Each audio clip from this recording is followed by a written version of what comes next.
বুকে ব্যথা অনুভব করায় ওপার বাংলার খ্যাতনামা পরিচালক সৃজিত মুখার্জিকে হাসপাতালে ভর্তি করা হয়েছে।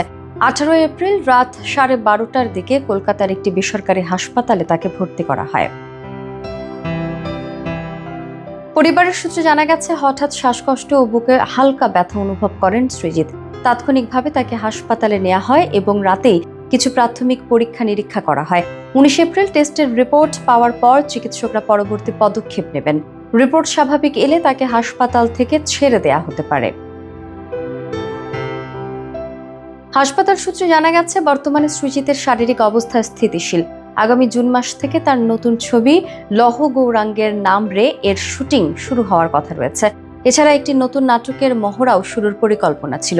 তবে হঠাৎ এই অসুস্থতা তার কাজের পরিকল্পনায় প্রভাব ফেলতে পারে। সৃজিতের অসুস্থতার খবরে টলিউডে উদ্বেগ ছড়িয়ে পড়েছে। সহকর্মী, বন্ধু, অনুরাগীরা তার দ্রুত সুস্থতা কামনা করছেন। এর আগে 2023 সালের জুন মাসেও সৃজিত হঠাৎ বুকে ব্যথা অনুভব করে হাসপাতালে ভর্তি হয়েছিলেন। তবে সে সময় তার হার্টে কোনো ব্লক পাওয়া যায়নি এবং তিনি দ্রুত সুস্থ হয়ে ওঠেন।